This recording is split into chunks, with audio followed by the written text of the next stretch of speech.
आज हम पढ़ेंगे हिंदी। यह हिंदी की पहली क्लास है। ओके, तो हिंदी का पहला अध्याय है वर्णमाला। तो सबसे पहले हम जानेंगे कि वर्ण किसे कहते हैं। वर्ण मूल ध्वनि,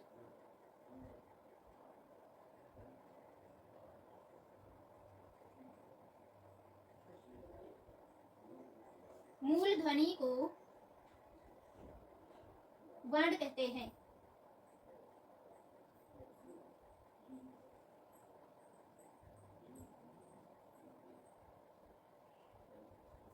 मूल ध्वनि को वर्ण कहते हैं।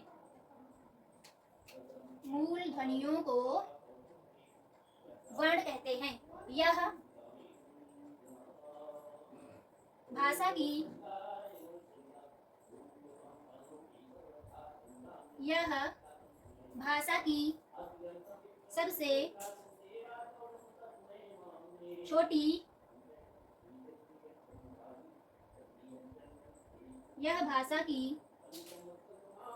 सबसे छोटी इकाई है।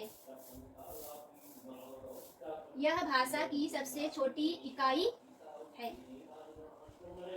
ठीक है, वर्ण किसे कहते हैं? मूल ध्वनियों को वर्ण कहते हैं। यह भाषा की सबसे छोटी इकाई होती है। अभी जानेंगे, इसके बाद वर्ण के बाद जानेंगे वर्णमाला। वर्णमाला की परिभाषा। वर्णमाला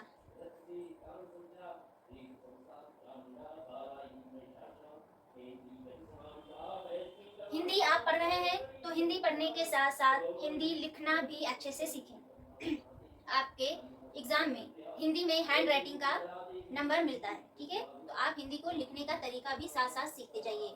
बिल्कुल नीट एंड क्लीन लिखना होता है एग्जाम में, बोर्ड कॉपी में। ठीक है, हिंदी आपको आपके परसेंटेज में प्लस कराती है। ठीक है, आपको 80% आपका 80% आ रहा है। अगर आपकी बहुत अच्छी हैंड राइटिंग है तो आप मान के रखिए कि आपका 80+ ही आएगा, क्योंकि हिंदी में हैंड राइटिंग का नंबर मिलता भी है और कटता भी है। ठीक है,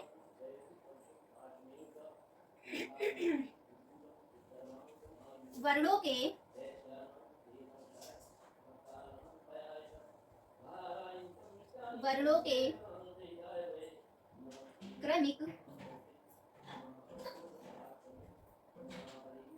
के क्रमिक एवं सुव्यवस्थित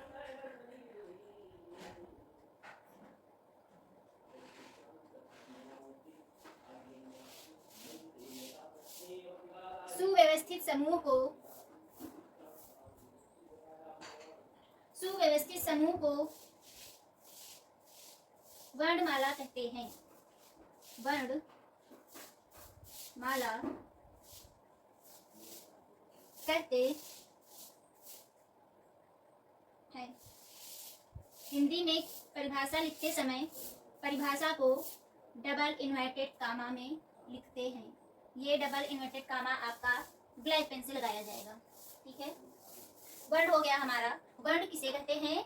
मूल ध्वनियों को वर्ण कहते हैं। ठीक है, यह भाषा की सबसे छोटी इकाई है, वर्ण। ठीक है, फिर आते हैं वर्णमाला। वर्णों के क्रमिक एवं सुव्यवस्थित समूह को वर्णमाला कहते हैं। इसका मतलब ये है, वर्णमाला तो है, उसमें 52 वर्ण होते हैं। ठीक है, इसका मतलब ये नहीं कि आप का के बाद गा रख दे या हा रख दे, कुछ भी रख दे। एक क्रम बनाया गया है, सुव्यवस्थित ढंग से उसे बनाया गया है। आप उसी क्रम में लिखेंगे। अगर आप उसको क्रम में नहीं लिख रहे हैं तो वो वर्णमाला नहीं कहलाएगा। ठीक है, वर्णमाला की डिफिनेशन क्या है? वर्णों के क्रमिक, क्रम से आए हुए हैं कि का के बाद खा आएगा, खा के बाद का आएगा। ठीक है, ये एक क्रम है। इसी क्रम में इन्हें व्यवस्थित रूप से रखा गया है। आप भी वैसे ही इसे याद करेंगे। आपको परिभाषाएं तो थोड़ा सा 1-2 बार पढ़नी पड़ेंगी, बट कुछ चीजें हैं जो आपको तालिका के माध्यम से समझाई जाएंगी और आपको एज इट इज वैसे ही आ जाएगा। प्रैक्टिस से, रटने की जरूरत नहीं। ठीक है,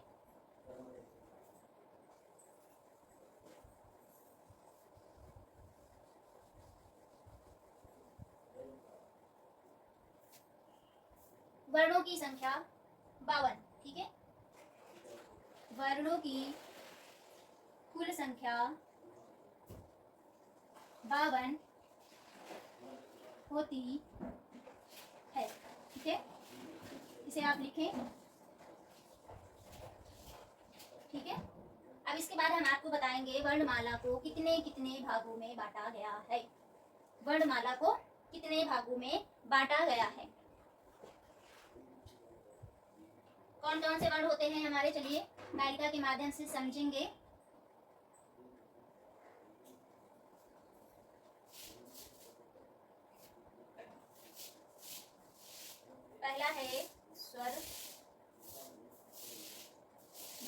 है व्यंजन,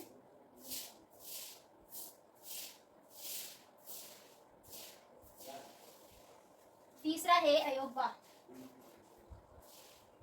अयोग वाह। ठीक है, बहुत ध्यान से देखिए, आपको बस देखना कैसे है, बस आपको ऐसे ही याद हो जाएगा, इसको आपको रटने की जरूरत नहीं है। ठीक है, अब हम ये जानेंगे कि स्वर कितने प्रकार के होते हैं। 3 प्रकार के, ह्रस्व स्वर, दीर्घ स्वर और संयुक्त स्वर। कौन कौन से? ह्रस्व स्वर, दीर्घ स्वर और संयुक्त स्वर। चलिए आते हैं, पहला है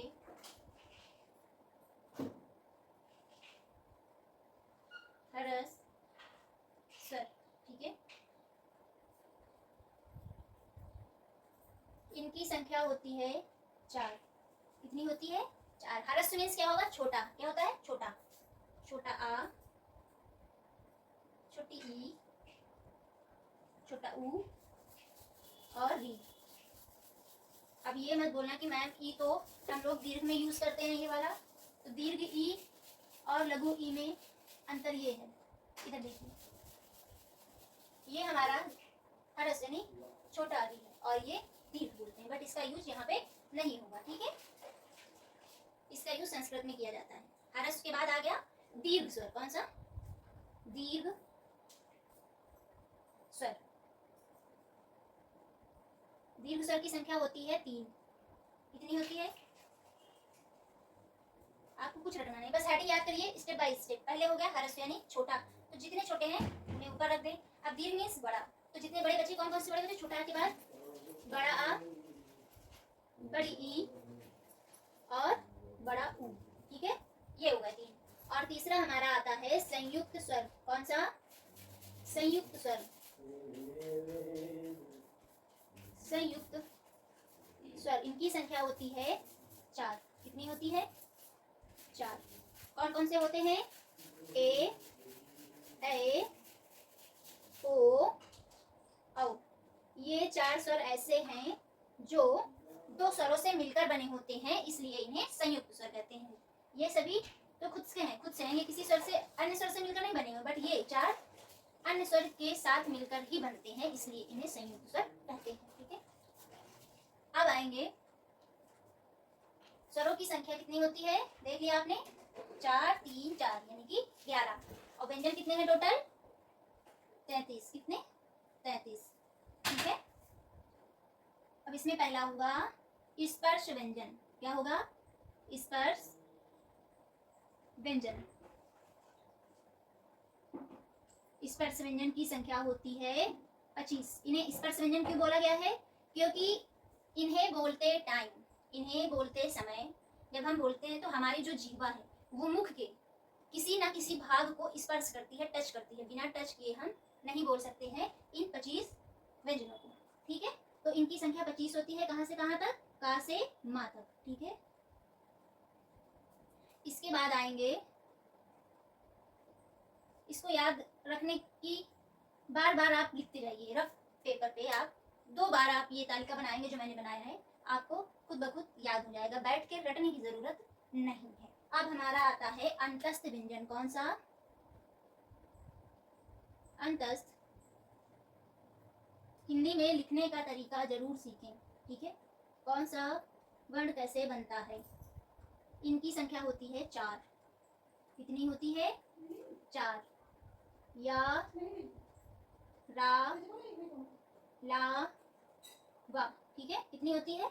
या, रा, ला, वा। और तीसरा होता है ऊष्म व्यंजन। कौन सा? ऊष्म व्यंजन। ऊष्म यानी जिनको बोलने से हमारे मुख से गर्म हवा बाहर की ओर आती है। ठीक है, इनकी भी संख्या होती है 4। कौन कौन सी? तीनों सा। तीनों सा कौन से होते हैं? मूर्धन्य सा, दंती सा,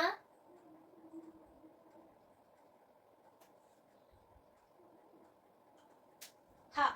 ठीक है, ऊष्म व्यंजन कौन कौन से होते हैं? 4। ये तीनों सा होंगे और हा होगा। ठीक है, अब आएंगे अयोग वा। हमारे होते हैं 2, अंग, दूसरा आहा। ये हो गए हमारे अयोग वा। अब इनको टोटल करिए आप।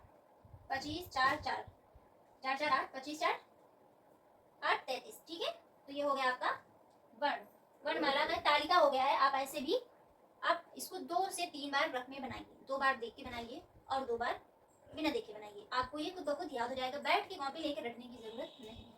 आज के लिए इतना ही रखते हैं। नेक्स्ट वीडियो में आपको इसके आगे का कंटिन्यू करेंगे। तब तक के लिए थैंक यू और पढ़ते रहिए, मुस्कुराते रहिए।